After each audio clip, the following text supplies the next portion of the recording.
What if I told you the guys who single-handedly kept the ozone layer in a chokehold with hairspray didn't break up because of a heroin overdose, a motorcycle crash, or sleeping with each other's wives? You think the grunge movement in Seattle killed off the guys in the fluorescent spandex and the eyeliner?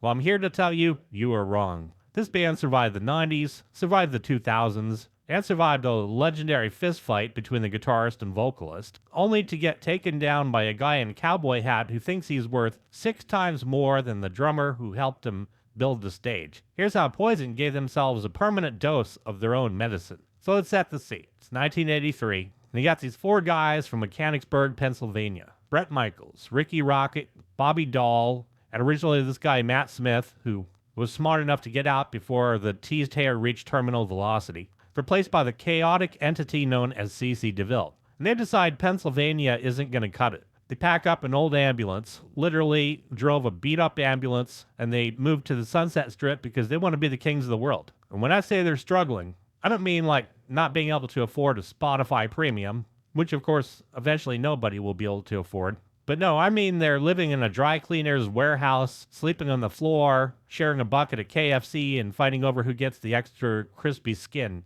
They're starving. They're cockroaches in the best possible way. It's a brotherhood. It's us against the world. They're handing out flyers on the strip until the figures bleed, hustling girls for drinks, basically willing themselves into existence. And that's when, boom, they release Look What the Cat Dragged In. And suddenly they're not eating cold chicken and sleeping on dirty laundry anymore. Selling millions of records. The absolute kings of the strip. They've got the girls, the money, the most ridiculous aesthetic you've ever seen in your life. I mean, Bret Michaels alone is wearing more makeup than your aunt at a wedding, and it works. For 40 years, that's the story. They're the survivors. While every other hair metal band from the era is playing the afternoon slot at a state fair in Idaho for corn dogs, Poison is still filling up the stadiums. They're the ultimate feel-good brand. Everyone thinks they're best friends until 2026 rolls around. And so it's the 40th anniversary of the band. This is huge. We're getting up near Rolling Stone's level of endurance. Not really, but, you know, for an 80s band, definitely. It's supposed to be their big, huge victory run. Fans are ready. Promoters are salivating. Venues are booked. And then out of nowhere, the whole thing gets nuked. The tour is canceled. Everybody's like, what the hell happened? Somebody sick? Did CC forget how to play Unskinny Bop again? Nope. Much worse than that. It's actually a math problem. So here's the thing about Bret Michaels. Somewhere along the line, around the time he started wearing the cowboy hat indoors, he stopped being the singer in Poison and started being the brand. And look, you got to give it to him. The guy is a hustler. He pivoted. He realized that hair metal was dying, so he directed a movie called A Letter from Death Row that absolutely nobody saw. But then he struck gold. He got on VH1. Bret launches Rock of Love. And if you haven't seen it, you're very fortunate. It's basically Bret trapped in a house with 20 women who all have questionable tattoos and daddy issues, and they compete to see who could tolerate his bandana collection the longest. And it's a massive hit. Suddenly, Bret's not just a rock star, he's a reality TV god. He's winning Celebrity Apprentice, launching a line of pet products at PetSmart called Pets Rock. He's selling Snapple. He's got Ford commercials. So Bret starts looking at the other 3 guys, Ricky, Bobby, and CC, guys who slept on the floor of that dry cleaner warehouse with him, and he decides he's the only one that matters. Starts thinking, well, I'm the face, I'm the voice, I'm the guy Trump fired on TV. Who are these other guys? And that is when the contract for the 2026 tour shows up, and it's a total disaster. It's an insult wrapped in legal paper. Bret decides that since he's the big star, the solo entity, the man who tamed the VH1 demographic, he should get a way bigger slice of the pie. Like a statistically impossible slice of the pie. So word gets out. The ratio is 6-1. Ricky Rocket, the drummer who's been there since day one, the guy who has defended this band against every critic for 4 decades, finally snaps. He goes public, gets on social media, and basically burns the house down. Tells the world that the brotherhood is a lie. He says that Bret is treating them like hired hands, like backup musicians in a cover band. And so the fans, of course, are losing their minds. They realize the guy singing about nothing but a good time is actually making sure his friends have a terrible time. It's not a band anymore. It's turned into this corporate dictatorship where the CEO is wearing a bandana and the founders are getting table scraps. So Bret has this solo band, the Bret Michaels Band, called BMB. And the BMB is basically his way of proving he doesn't need the other 3 guys. Plays the same songs, wears the same clothes, does the same stage moves, but the guys behind him are paid a flat salary. So they do not get royalties. They do not get a say in the set list. They're his employees. And Brett loves this, loves being the undisputed king of the castle. And so he starts prioritizing these solo gigs over the actual Poison 40th anniversary tour. Creates these package tours called Party Gras. It's him, the guy from Sugar Ray, somebody from Night Ranger. They go around playing amphitheaters. He's making good money. Doesn't have to split it 4 ways. He keeps it all. And that's when the scheduling conflicts start. Brett's management team, which is basically just Brett in a trench coat, starts saying they can't make the Poison dates work because Brett is too busy being a global brand. So they start flowing these really crazy ideas. They tell the promoters, hey, Brett can do the Poison tour, but he needs his own bus. He needs his own dressing room in a separate building.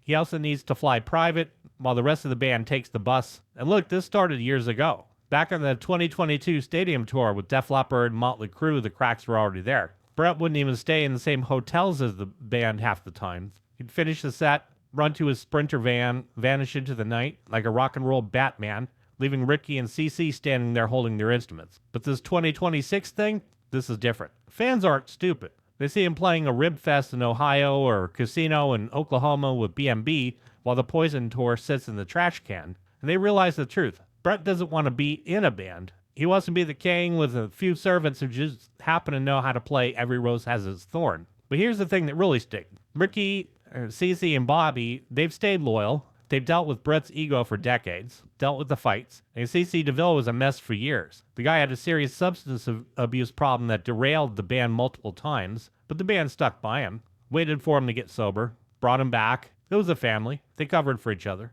The $6 to $1 thing, that's not a family issue. That's just a pure business screw you moment that changes everything. It's like finding out your brother's charging you rent to live in the house your parents left both of you, and is using the money to buy more cowboy hats.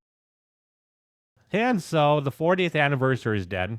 It's gone. Dates are scrubbed. Fans are not happy. If you go on the web, on the groups and Facebook groups and whatever else, it's a bloodbath. Feel like they've been basically just lied to for years. They thought Poison was about the party, about the friendship. And they bought into the myth that these 4 guys were a gang, but it turned out it was just a vehicle for Brett's bank account. And that is when LSD, or lead singer disease, officially hits terminal. People start looking back at the old interviews, VH1 Behind the Music specials, see the cracks that they missed, see how Brett always positioned himself in the center of the photo, see how he did the interviews while the other guys sat in the back, how he turned a legendary rock band into a side hustle for his solo career.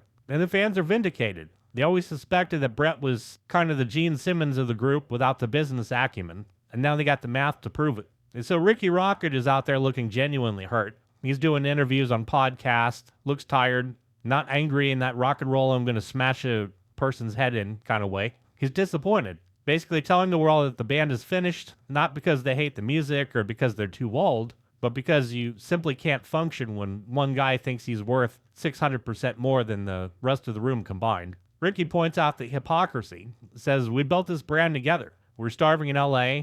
Brett wasn't worth 6 times more than me then. When we were loading our own gear, he wasn't worth 6 times more. Why is he worth it now? Nobody has an answer. Brett's camp stays silent, releasing generic statements about scheduling conflicts and exciting solo opportunities, which is corporate speak for, yeah, I'd like to have more money. It's the ultimate ego trip that drove the tour bus right off a cliff. And the sad part is, the show would have been huge. The nostalgia cycle is at its peak. People want to hear Fallen Angel, Ride the Wind, or even, hell, Unskinny Bop for that matter. But they want to hear it from Poison. They don't want to hear it from the Bret Michaels Experience featuring 3 guys named Steve on bass and drums.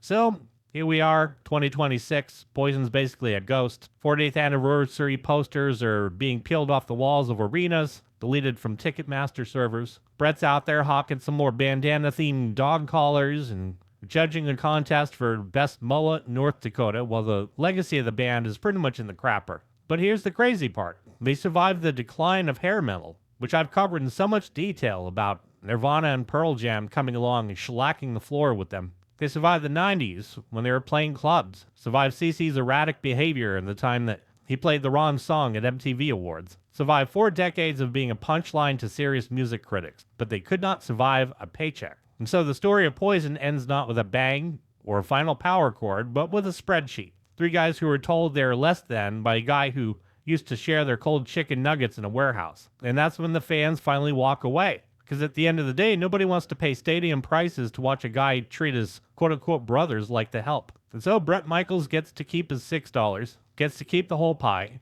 but he lost the only thing that ever made him a rock star, his band. If you ask the fans, that's the most expensive mistake he's ever made. It's the death of legacy. And it's all because one guy forgot that while every rose has its thorn, some thorns are just pure greed. Like, subscribe. Thank you.